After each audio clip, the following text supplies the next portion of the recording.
excited to be across the table from our locker room buddy, Matt Sydal right here. Always got a smile on his face. He's reborn, and he's reborn to be in a pro wrestling ring and actually be wrestling as opposed to doing other things. And we briefly talked about it with Joe Kopp. First off, Matt, great to see you, bro. Welcome. Thanks for always the warm good to see welcome, you. guys. Always Nice to good be to see face to face this time. It's Absolutely. always better this way. Are we a disappointment?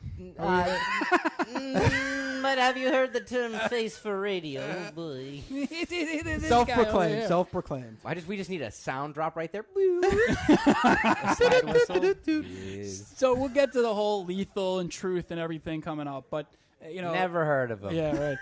The love for pro wrestling has to be back in the blood for somebody like you. Yeah, wow. It's that's actually a great point, because if you would have asked me before, I would have said I never lost my passion for it. But being away from it because of an injury, being away from something I started doing professionally at 17 and never done anything else in my entire life, being away from it was earth-shattering to me, and it changed the whole way I see it. And I appreciate the rings like I used to when I was 16, and I would buy a ticket, set up the chairs, set up the ring, go watch a show. That passion that I had at that age, that is all still within me. There's no place I feel more at home in than inside that ring.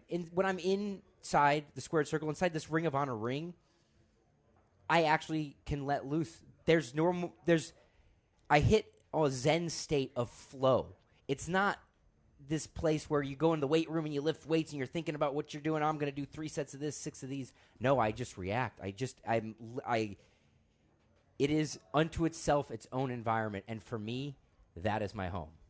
And you're somebody, even when you were with the other company, you would still come to Ring of Honor and watch ROH. I remember seeing you backstage several times because you are such a fan, and I'm sure because of your friendships as well, but you are such a fan of the sport that you still wanted to be a spectator as well as being a performer. Yeah, absolutely. And for me, there's nothing better than watching it live. So when I'm on tour with WWE and I'm only able to watch stuff on YouTube and on the internet, the feel is never the same. Yeah. So I made sure when Ring of Honor was in New York City, I was there live to feel that vibe, to feel the fans, the ethereal atmosphere that is built inside these buildings because of Ring of Honor wrestling is something you just have to experience. And being a wrestler, being the guy in the ring, I don't just sense it. It becomes a part of me, and it's internalized, and then I can feel I'm looking at my hands right now because I can feel it just talking about it.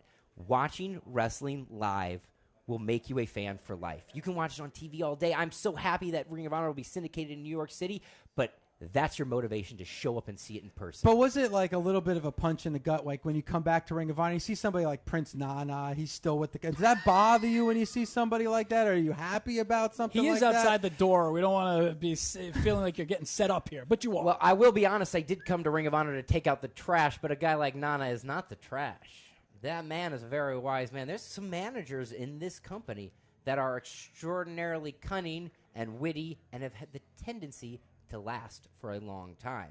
Now, that's a good sign of a manager with some longevity. So I can't knock Nana. However, I don't think I'll be flying under the embassy banner anytime soon. This is true. And I think Truth Martini is another one of those guys. And you use the word cunning. I mean, that is kind of his MO. But he was kind of recruiting you, and I don't want to say you shunned him. You just wanted to go in your own direction, and that's how things kind of went with you and Lethal. Like I said, the managers here in Ring of Honor have excellent taste and talent. I mean, I was really flattered as my first match back, and a lot of people told me I had a great match against AJ.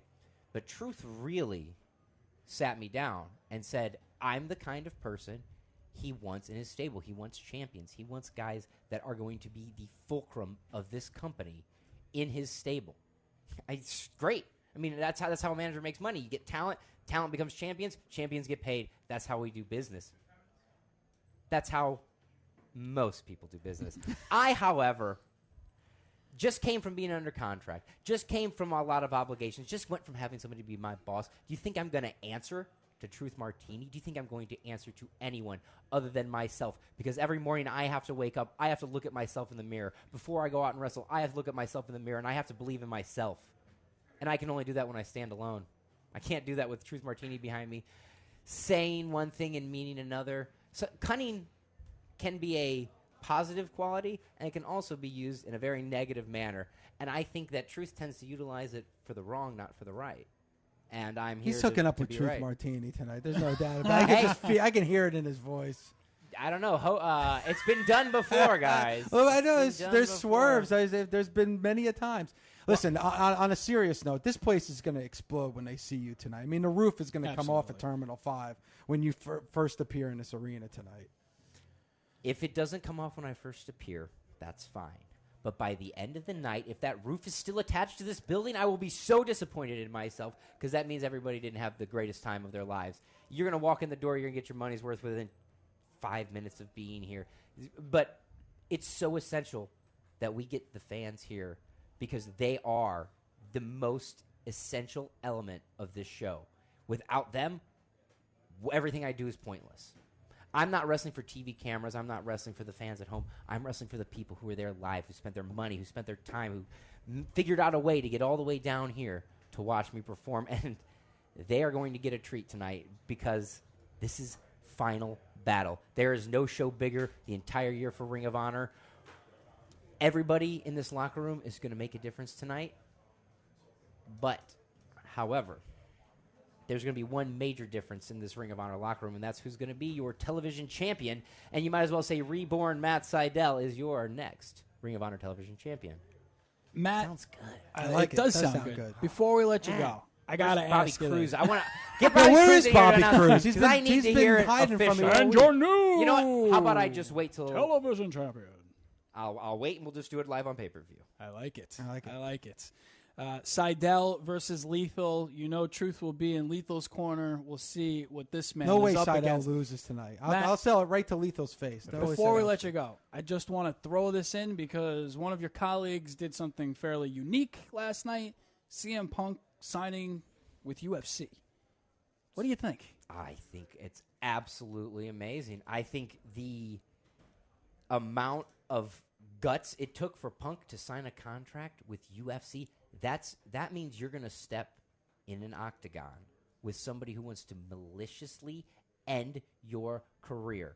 And he's willing to go in there with a trained killer and go toe-to-toe. That's not a decision that's not calculated. I believe in Punk. I think he is a very smart man. I don't think this was a spur of the moment. He showed up at UFC and Lorenzo and Dana said, hey, sign this. This is something he's been working towards since before he was done at WWE. He just didn't know if his body could handle it. Well, now having some time off from the ring, getting in with the right trainers, you get in. Let's say CM Punk goes 90 minutes up the road to Milwaukee with Duke Rufus, and then let's say he keeps training with Henner in Jiu-Jitsu. He could become world-class faster than 90% of people because he's world-class in one industry already. Miyamoto Musashi, when you know the way broadly, you can see it in all things. He figured out how to conquer professional wrestling. What would stop him from conquering the UFC? Maybe Robbie Lawler and Johnny Hendricks might stop him. However, he can walk in there and do some damage. Punk's got the heart and he's got the willpower, and it is irrepressible what he has. So I say, let Punk do it. Let's see what happens. I will go to Chicago and be there live and support him. I love UFC. I'm a huge fan of mixed martial arts. I'm a huge fan of CM Punk. I would love it if those two worlds converged. Not only Matt Sydal, not only great guy, great Awesome locker guy. room buddy, your next TNA ROH TV champion, but the guy's like a philosopher too. I mean, you have a way with words. It's amazing. I'm a bit of TNA myself too. Again, picking me up when I let him down. I'd listen to his show. I would totally listen to his show. I mean, philosophy with Matt Sydal right here. Amazing. Respect. Thank you guys for Thank having you. me. Good luck Thank tonight. you. And get out of my locker room. That's what I was going to say. Thanks for the room.